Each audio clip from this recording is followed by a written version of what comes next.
Welcome to the Auto Shoot. I'm your host, Beef Loaf. This show is being powered by From the 108 and FromThe108.com, where you can get all of our content top to bottom, blogs, podcasts, and videos, including the world-famous Sunday Soak. You can also get all of our merch there as well, including our infamous Wave Sucks and hashtag 108 carbs. Currently, we are selling a Wave Sucks beanie at FromThe108.com. They're $23, perfect for winter, and Jeff Passan approved.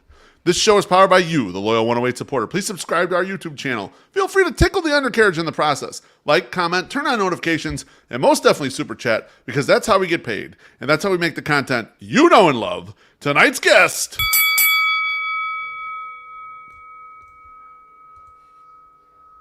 needs no introduction. He's the host of the 108 podcast, and from a Southside point of view, he's the star of the Sunday Silk, as well as being one of the sharpest minds in White Sox Twitter. And he's the bong in this reggae song. Chorizy-E, welcome back to the Au Jus, my friend. Thanks for having me again, man. 2 weeks in a row. I don't know. I love doing these trades, man. I guess I know someone who works here. So I love doing these trades, and like last week, I thought our trade stuff was kind of a little bit down the fairway as far as I didn't think there was anything too controversial or anything too particularly weird. Today's trades are fucked up. I was looking at the list, and even the ones I made, I'm like, what the hell was I thinking during this? So there should be a lot to talk about today. These divisions were brutal because it was like a combination of teams that don't need anything from the Sox and teams that don't even have anything the Sox would want. So that's absolutely correct. It was so difficult for some of these, but I there's a few that I really like, and we'll get to them. Well, I think we're also running into the thing where you mentioned it right up front. The White Sox only have a few things that other teams would really want, so we're going to start doubling up on some of these guys just because it's like, what the hell do you trade teams that they're actually interested in? And a lot of the roster players they're not interested in. No one's out there thirsting for a Corey Lee or someone like that. So you're just never going to move that guy. It's just not going to end up in any trade deal. So as we get through, especially towards the end of this week, and then next week when we do the last two divisions, we have the potential to be a little redundant. Hopefully, at least we mix it up with the other side of the trade. All right, real quick, just a reminder. The reason, or the reason that we decided to do this is I'm a big poker guy, and I heard an interview with longtime poker pro Phil Ivey. And the interviewer asked him, basically paraphrasing, how do you recommend a player get better the fastest? How do you learn the quickest? And Phil Ivey said, buy into a game much lower stakes than you normally play, and then play every hand for an hour. And try to figure out how you play all these hands in different situations and positions you're normally not taught to. And so Chorizy and I just took that concept, and we'll use the White Sox, and we're going to trade with every team. And you're going to see today a bunch of these are not great fits, but we're going to give ourselves a chance to see what we can do. And so, Chorizy, you're going to lead off, and you're going to lead off with the White Sox trading with the Texas Rangers. Yeah, I mean, the Texas Rangers, we all just watched quite a bit of the Texas Rangers, and congratulations to them. Great season. Fantastic playoffs, but I think if you watched along like we did, and I even during the season, the bullpen was suspect. I mean, even bringing in Chapman to try and help solidify it. You got him at the end of his career. It was shaky. There was a lot of times during that playoffs where you were just like, yeah, they're up 10. But is this game over? Right. They'd bring in Jose Leclerc for 7 outs because they had no one else. Yeah, and Leclerc is going to stay the closer, I assume. But he is in the last year of his contract. So trading for Gregory Santos makes a lot of sense here. Yep. This is a guy that I think we want to believe he's the real deal at the back of the bullpen. He showed a lot this year. I don't think he's done it enough where teams are going to give up a real lot for him. And so what I looked at was maybe someone who's a little bit blocked in their system, but still impressive. And Cameron Cawley came up because you've got Seager and Semien. They're both signed until they're 75 years old. And then a guy who was kind of on the list of people for the Sox to trade for was Justin Foskey, which he's major league ready. Right. He's the three of them are blocking Cawley, and you can't move Cawley to third. He's blocked there too. Right. So he's really good fielder. He's fast, power bat. when I started looking at him, like just kind of reading about him, I was like, I don't know if Santos is going to be enough. And then I saw, nope, here's his endearing part to the Sox. He strikes out about 30% of the time. And so there we go. So this is a if we're going like let's upgrade the defense and maybe get a 20 home run guy up the middle. This is the trade, and I think that's a reasonable guy to get out of their system. He's gonna. I feel like this guy is going to get traded just because he's so blocked in the system, and he's getting closer and closer to ready. And they got to trade him before that strikeout rate gets to 40. Right. Yeah. Right. I mean, sometimes the window to trade these guys, you got to make sure you get them out of your system before they become, Rule 5 eligible, and they need to be on the 40-man roster. And so you got that window where you can move these guys out. It's kind of interesting. I thought they would barrel more at the deadline for relievers because, like you mentioned, they have a shaky-ass bullpen. Santos is a guy that I think you and I were both saying when the White Sox were trading a third of the Major League roster, I think we both thought they should trade Santos as much as we loved him to begin with because of how volatile these bullpen pieces are. Yeah, and I will always trade bullpen guys, especially guys that just had a hot year. Like if I could go back in time and trade Cliff Polite after 2005, I would. Him and Neil Kotz, thick as thieves. I like that one actually, and I think if the White Sox can continue to generate relievers, they should continue to snap them off and try to rebuild the farm system that way. I mean, getting middle infielders for relievers is good. That's a good business. It's good.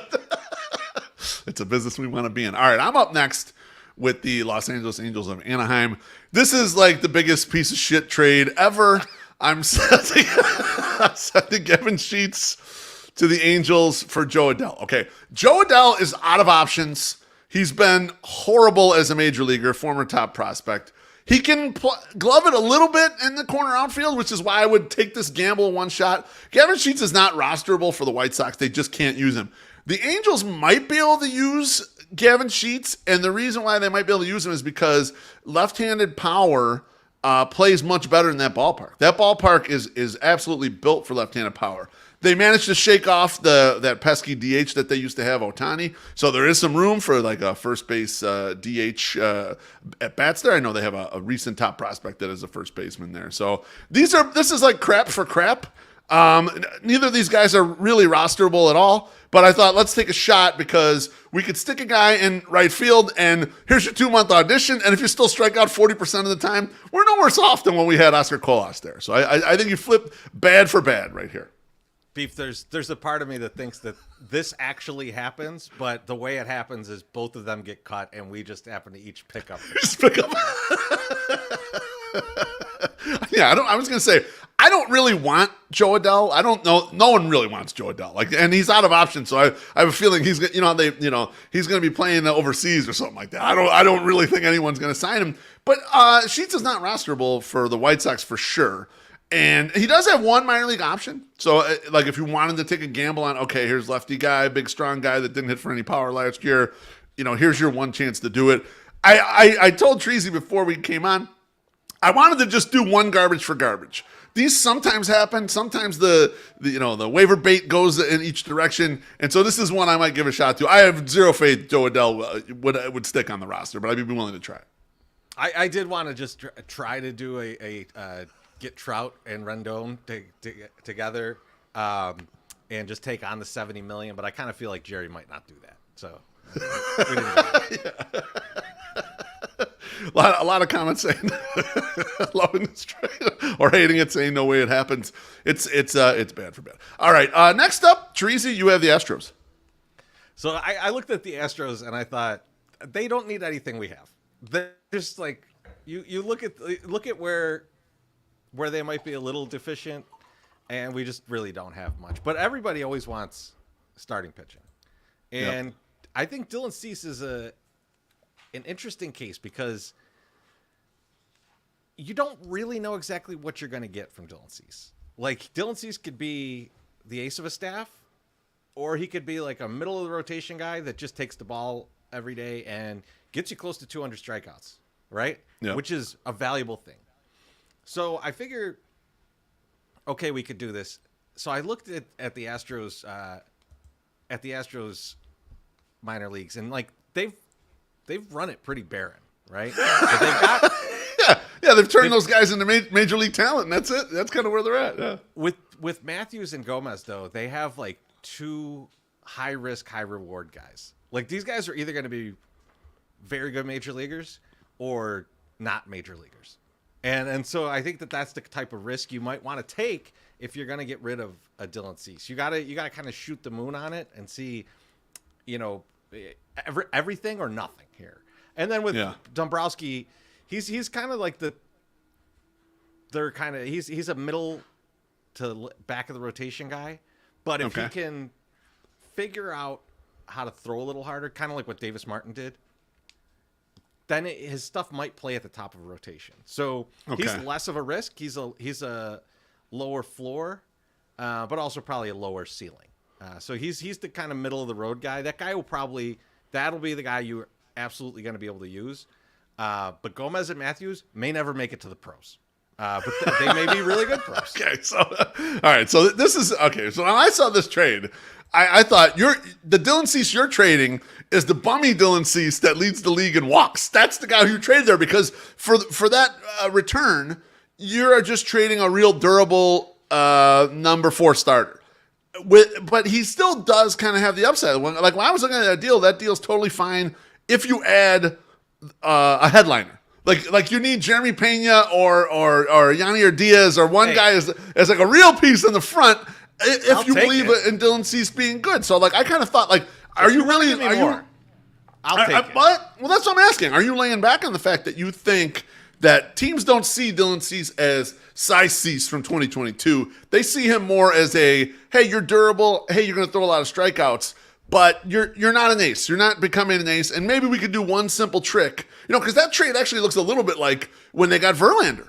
Remember, Verlander wasn't shit when they traded for him, right? Verlander was on the downside. They traded for him. They changed some things, and he became the ace again. So it kind of looks like that trade, in my opinion. I'm trying to be realistic about what you get for him, right? What you get for him right now. Because you're not trading high on Cease, right? No, he had a bad year. And you have no other starting pitchers that you can trade reasonably to the Astros, right? Like the Astros are definitely in win now mode. You've got Bregman and Altuve in the last year of the contract. So they want someone who's going to contribute immediately. You can't give them a Kopech, right? Where they just no projects. No. They want a real guy. This thing's got to be at least somewhat guaranteed, and I think what Dylan Cease is guaranteed to be fetches this amount. I like it. I think you find a higher bid, but I like that you're choosing volatility here, Chorizy, because let's gamble a little bit. I feel like the White Sox in the past have been too safe with draft picks, and only until recently when the Colson Montgomerys and Noah Schultz that were a little more volatile, they started doing that. Let's gamble. Let's take a gamble on some shit here. So and let me be clear, you are saying no to 2024 with this trade. Without a doubt. Yeah, without a doubt. It's over. Yeah. You've missed the playoffs right here. That's the deal. White Sox ace Tuki Toussaint. That's what you're saying right there with that deal, right? Exactly. So. All right. Next up, I've got the Mariners, and a little background on this. Way back in the offseason before the 2019 season, in my Sox Machine offseason plan, I traded Luis Robert, and I traded him to Cincinnati for Eugenio Suarez and Amir Garrett. Now, that wouldn't have been a great trade, but just to defend myself, Eugenio Suarez hit 50 homers that year. So, he would have been a huge help to the 2019 White Sox. Probably would have put them in the playoffs there. But I've gotten bagged on for that. Actually, one of the weird things that's put me on the map in Sox Twitter, that and then also my stance on Jose Abreu when he got re-signed back. And so I saw my friends, my friend Father Zoe, Pinwheels and Ivy, who had me on after I made that trade in the Sox Machine offseason plan back then, had a guy on from a Mariners blog that wanted to make a trade for Luis Robert. So I thought, let's do this. Let's give it a shot. So my trade would be Luis Robert and Yoel Moncada going to the Mariners, and the White Sox receive back top prospect Henry Ford, catcher, Cole Young, second base, and then 2 starting pitchers, Brian Wu and Bryce Miller, and then also Eugenio Suarez.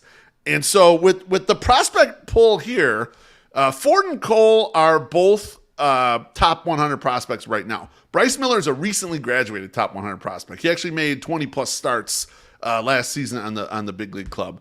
The Brian Wu guy is the guy that the blogger was trying to sell on him. So good, we'll take all those guys. And just for old time's sake, I take Eugenio Suarez in a swap of two guys that have 1 year left in their deal. Him and Yoel Moncada. The White Sox benefit by about $10 million in that swap right there. Ford, you saw him in the World Baseball Classic. He was playing for Britain. Young guy, but a very high-end prospect. I don't know if he ends up staying a catcher, but the bat's developed. Cole Young, big speed there. And then Wu and Miller are like legit pitchers. Like could be top of the rotation pitchers for our White Sox. So, Chorizy, what do you think? I when I made this trade, I thought, I don't know if it's a little light or a little heavy, but it feels like about what you'd have to give up, which is a lot for Luis Robert. I mean, I like it from the standpoint of I liked Henry Ford in the World Baseball Classic. I don't know a ton about the other guys, but the combination of a high-end prospect, volume, multiple pitchers, and you just finally getting Eugenio Suarez and for Luis Robert. Yes. Like, I'm proud of you. I'm proud of you for sure. Work it back too, right? It just makes me wonder if we did this, how far are the White Sox away from competing again? It's at least a couple years, right? It's like you're looking 2026 probably minimum, right? Which realistically though, I don't know if my liver could take that. Chorizy, those pitchers are here. So those pitchers, you're not waiting on them. They'll be in the rotation like immediately when you show up. So like their clock is going. Like and Miller was in the majors this past year, so his thing is going already. No problem there. I believe Cole Young is closer to the majors than Henry Ford, but they're still a little ways away. They're closer to when you got Edgar Caro and those guys. Like they're a little bit away. Like they're a season plus away from being here. Those guys are like that far away. Play for a national team that can't afford jerseys. If that's what I'm reading. Yeah, exactly. That's where they're at there. And I don't know if like maybe a deal like that makes more sense if you put George Kirby in there and pull out some of the prospects, like put like a real guy in there. But it feels like you wanna that gestation period to be a little longer because you wanna stretch it out. I mean, you got 4 years potentially of Luis Robert, and Robert for all his talent, for as great as he was last year, he has been really injury prone. So like I think there's caps to that, like how much someone will give you for a guy, even if they have Luis Robert's talent there. So I thought it was fair, but I don't know. I'm open to suggestions from anyone on that one. It's tough to vet. I mean, Beef, I'm not going to say anything else on this. I think the internet will take it away just fine for the rest of your month. You'll be here. Enjoy November. All right, last one in the AL West, and Chorizy, it is yours. The Oakland Athletics. Beef, I looked at the A's roster, and they gutted an already gutted team at the deadline. It is disgusting what they're doing out there. Like honestly, they should take them to Vegas, just bury them in the desert. Like that's what the franchise, and just start over. But according to Cots, their payroll's at $32 million right now. Aldamis Diaz makes a quarter of that. So he is obviously their albatross. They got to get rid of him. And I see the comments already getting about trading Tim Elko. Yep, but let me, if you really, I'm with Ian. I'm with Ian on this. We'll get to it. If you really love Tim Elko, you'll let him go so that he can go and play every day in Oakland. There's no way this guy's staying in the minor leagues if he goes to Oakland. He's the next Jack Cust. No doubt about it. He's gonna make the roster, and he's gonna hit 40 home runs, 52 hits. That's gonna be his line. Pretty much, yeah. But I mean, like, I looked at this and like, Diaz is like an okay fielder. He's an okay hitter. You'll see it in the blog when it comes out, but I described him as the Stephen Korn of Major League Baseball from Seinfeld. Not showing off, not falling behind. Solid C+ average, yeah. But he's basically the guy that the Sox will sign to play shortstop. Yeah. for like $7 or $8 million, which is and we can get one more guy with the other 5 million, 6 million that's left over. That's basically the idea. And I think, the Elko thing, he just feels like an Oakland A. And you can't deny that. I'm sorry. Look, you're breaking my fucking heart because Tim Elko is smashing home runs and flying up levels in the minors. And my dream is not only to see him on 35th Street, which Ian's saying he should be first base at 35th and Shields, my friend. It's not only that. My dream is for him to play a couple years in Charlotte so he can challenge like Ron Kittle's 1982 season in Edmonton. I want him to like 50 home runs, 150 RBIs playing in Charlotte. Imagine him playing at that launching pad because he hits piss missiles, man. Okay, the guy's probably not going to walk, but he's swinging at everything, and he's 6'4", and he's a monster, and he's going to smash the daylights out of the ball. I need a guy in the minors doing crazy shit like that. And Diaz is not enough for me to give up that fucking dream. Even though I like the trade's good, and the White Sox could probably use that, and they're probably not going to find many suitors for Elko, but I need some of that in my life. Beef, we will get to things that open the door for Elko in the next division. All right, but this, right now, we giving me the Oakland Athletics, this is what you get. That's all there is. That team is horrible. There's not there's nothing on that team. All there is the best option available. They traded everything too, and they let last year. I think we traded for Ramon Laureano. They just let him walk out the door. They're like, you know what, we're good. You make $2 million. Get out of here. They traded the guy for like nothing last year to get rid of like $3 million off their payroll. Like they got absolutely like they just like we'll trade him, and it's a player to be named never. Like we'll just take it easy. Goodbye. Just pay for this. Absolutely. All right, so I'm going to shift gears over to the NL West. And the NL West, for me, was a little more fun. There's some fun stuff here. Yeah. There's a little more to do here. So I'm going to start. I traded with the Dodgers first, and I sent Popeye, Jose Rodriguez, over to the Dodgers for, I think it's Yorbit Vivas. I could be pronouncing that wrong. Name. So what we're trading here is basically guys who are kind of second baseman guys. The difference being Vivas is a bat first guy. And when I say bat first, it's a lot of contact, but it's also a lot of patience. And now some of the power is just starting to come around. His main issue, Chorizy, is he's board locked at second. He can really only play second base. He reminds me of like, when you think, and I don't think he ends up being as good a hitter, but remember how Jose Vidro was?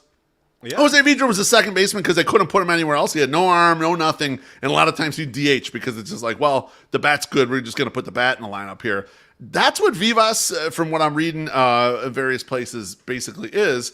You trade Jose Rodriguez, who's a similar caliber prospect level, I guess, when looking at Fangraphs and their grading there, except Rodriguez is the athlete. He's a speed player, a guy that the Dodgers could probably use all around the diamond, right? Someone that you could play in a lot of different defensive positions. Yeah, maybe the bat's not quite there yet, but the Dodgers are great at developing bats, and the White Sox stink at that. So, like, for me, it was like a skill set fit that changed. The White Sox have a lot of Jose Rodriguez type guys. You've got Lenin Sosa, you've got Romy Gonzalez, and then you have Popeye. We don't need any more. What we need is a guy who can play second base and look like maybe a plus league average bat, and that's what Vivas is. His basically his profile is like second division starter. And guess what? The White Sox right now are second division fucking team. So I'm trading for a guy who I think could be palatable. What do you think? I like it because here's my biggest problem with the White Sox in their endless middle infielders. None of them can hit. Let's just say and I'm not saying I need some great hitter. I need to be sitting at a baseball game, and when the guy comes up, watch a professional at bat. It's astounding how many guys they've brought up or traded for or brought in that at second base just cannot look like they even know what they're doing. Just not even a semblance of like, I've picked up a bat before. Like the guys swinging the wiffle ball bat up in the kids zone trying to hit home runs look like they have more experience with a bat than a lot of the guys that we've played at. You're not wrong. Like I said last year with Lenin Sosa, he doesn't have a clue at the plate, but he swings hard, and when he hits it, he does hit the fuck out of the ball. But you're right about that. Like, they're just really lacking a lot of guys that could give you a good plate appearance, and it's something that Getz and Barfield have been saying.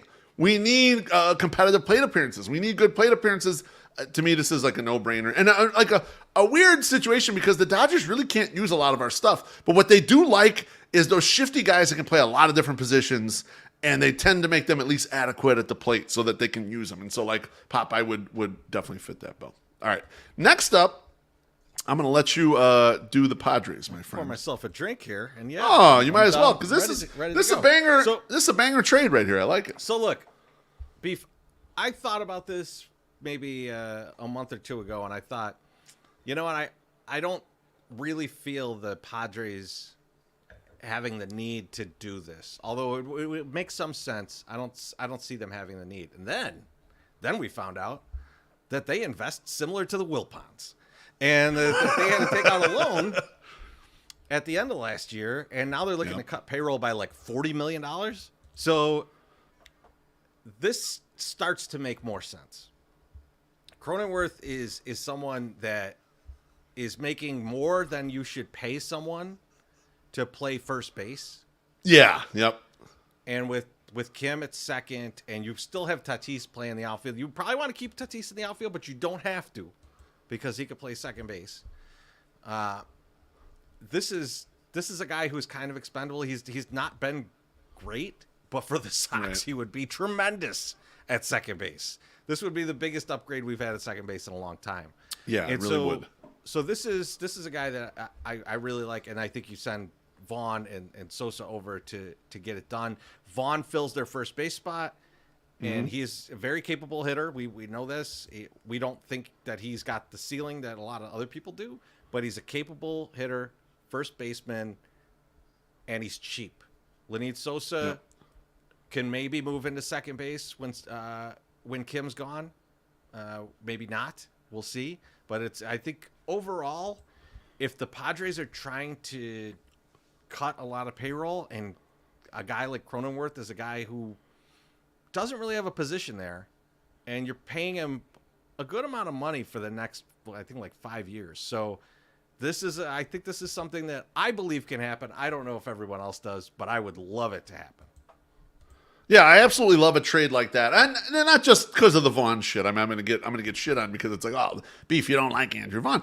It's not that. It's the White Sox trading from a strength, if you will, although it wasn't that strong this past year, of these bat-only players that you can kind of move on, and they've been struggling to get good plate appearances up the middle.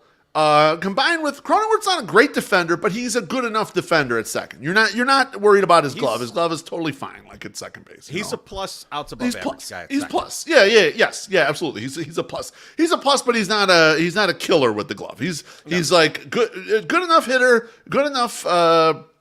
I mean, he's got a couple 4-win seasons in his past. I mean, this past year didn't go as good, but also you're moving him positions and whatever, playing first is tougher. But no, the White Sox, this is like part of the Hahn failure, and then weird people will say it was Kenny Williams' fault, but the Hahn failure was not being able to churn over those parts of the roster where you have a little excess and you really could use this other part and taking a gamble there. And this is a gamble. Like, you could trade Vaughn. He could hit another level and become just a monster in San Diego, and then you have a league average second baseman in his place. These are risks we're taking, though. You got to.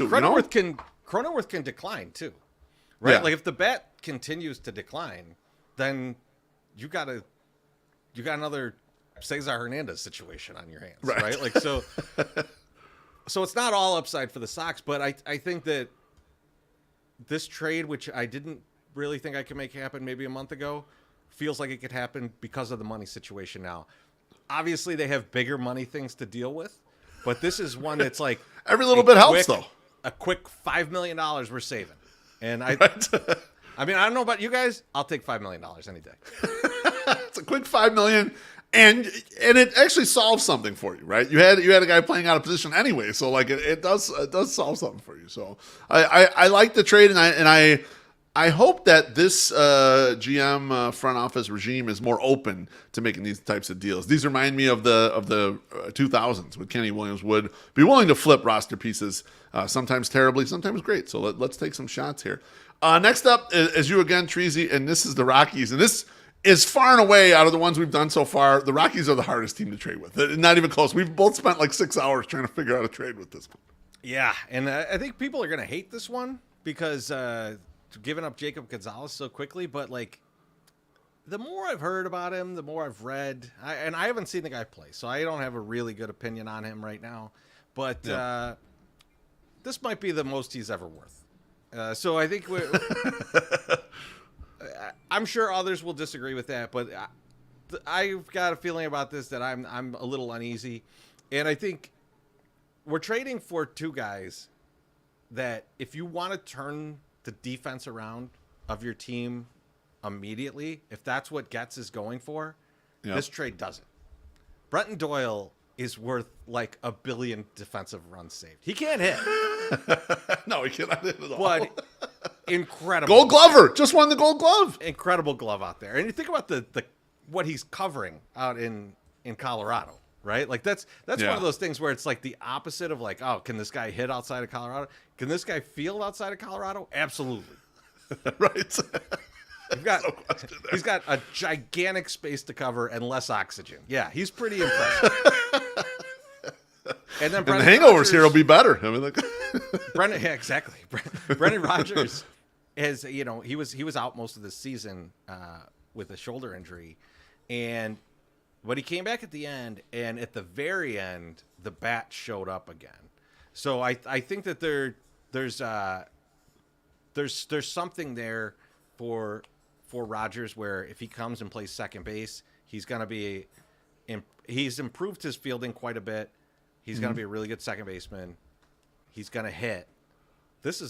I like this deal a lot. I put in Grant Taylor into this because he's one of our he's one of our lower level pitchers. I think it's kind of, mix and match who you want there.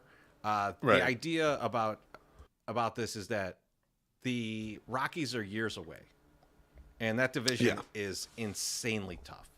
So I think that they might see this as an opportunity to just kind of build more of a foundation for when they get further into the Bryant contract and can get rid of that, and then a few other guys that they're gonna pay for a year or two left and then reset. So I think that's kind of the idea there.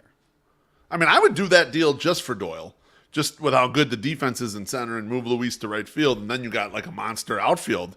Ian Eskridge in the comments saying he'd be more leery of giving up on Taylor than Gonzalez. So like a promising young arm there. What's interesting, I'm not too familiar, so like it's an interesting take. I'm glad to understand. Yeah, especially because Gonzalez is a first round pick. This is a first round pick, and I've heard differing opinions on Gonzalez. Like he was the stat based teams, he was a darling for them. Like they liked him a lot more than kind of the tools-based drafters. They didn't like him as much, so that's why he kind of fell to the White Sox, from what I heard. Brendan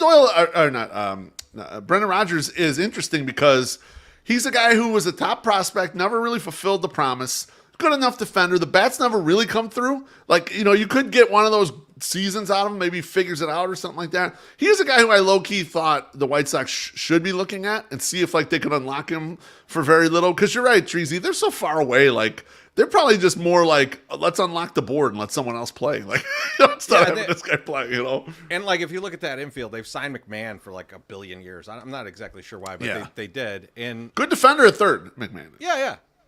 That's something. We pay a lot for that too. Brendan Rodgers, I think, is a guy that I'm pretty confident he'll hit well for a second baseman, and he's generally improved his defense every year in the majors. Yep. Yeah, absolutely. All right. Now let's close this out with back-to-back trades where we're going to trade Eloy Jimenez. So I'll go first. I'm going to go first with the Giants. So I'll put my trade up first. So I'm going to trade Eloy Jimenez to the San Francisco Giants for Wade Meckler and RJ Dabovich. Meckler is the guy, the key piece to the trade. He's the polar opposite of Eloy. he is like he's basically Stephen Kwan light. He comes from Oregon State as well. He is a very contact first hitter, good patience at the plate. Probably not really a center fielder, like a fake center fielder. Doesn't have enough arm really for the corners or power, but it's just sort of like probably would upgrade a lot of stuff for the White Sox. He'd go run balls down in the outfield. He wouldn't be like a great defender in total because the arm's not there, but he's got a lot of speed. He'll chase things down. The approach is good. Lots and lots of contact. So like it's kind of like a let's flip out the exact opposite player here. It's tough to give up Eloy and the power and the promise there. And then Dabovich is just like the normal guy that the White Sox tend to trade for. He's got a 70 curveball. He's got no control. He's Rule 5 eligible. It's the exact kind of guy that they take and turn into like an actually good reliever here. But really, Meckler's the guy you're getting for Eloy. And it's just like similar to what you did with Vaughn, Chorizy. I just want to unlock a spot here because I feel like the first base DH situation in free agency is decent. And I wouldn't mind signing one of those guys to help us out. And so I'd like to turn either Jimenez or Vaughn into something else. What do you think? I like it. I like unlocking that DH spot. Like that, I think that's huge. And I think that with the Giants, it'll be interesting to if we do trade with the Giants, it'll be interesting to see what pitcher they go after. I would say we should know something about them between the pitching coaches we have. So I do like this idea. I like the idea of getting a guy who can play center field. We'll get into that more, but like I think we've done it a few times now, and like moving Luis to right and putting in a center fielder is an interesting thought. Or if this guy is just a fourth outfielder, let's see what we get out of him. But unlocking that DH position is huge. I love Eloy, but like he's got to be better if we're gonna hold that open for him for 18 home runs a year. Right. Right, exactly. And you're right. And you're right. We have done a lot in that direction, and you can tell we're guys who watch the team every day because watching their outfield defense outside of Luis has been difficult the last, three. Even when they were a good team, it was difficult to watch it. I mean, like, you would occasionally get, let's say, Brian Goodwin, who could glove it enough where you're like, oh, that's not embarrassing in the outfield. But for the most part, the corner outfield spots have been embarrassing on defense, and the White Sox just need an upgrade. So every time I'm looking at these things, I'm like, all right, can the guy glove it? Can he go run down some fly balls? Does he have anything on offense to offer? Good. We need more of those guys here. And it's sad to like that's the approach, but it would improve the team so much right away. All right, last one. Your Diamondbacks trading Eloy as well. Let's go. Also Eloy, and I went for Jorge Barrosa from the Diamondbacks. And so if you look at the Diamondbacks, they've got Alec Thomas, who's already in the majors. They got Drew Jones waiting in the wings. They've already brought up Dominic Fletcher at points this year. There's just a billion center fielders in that system, and most of them are major league ready. And Barrosa is all defense, man. He's going to be a really good defensive center fielder.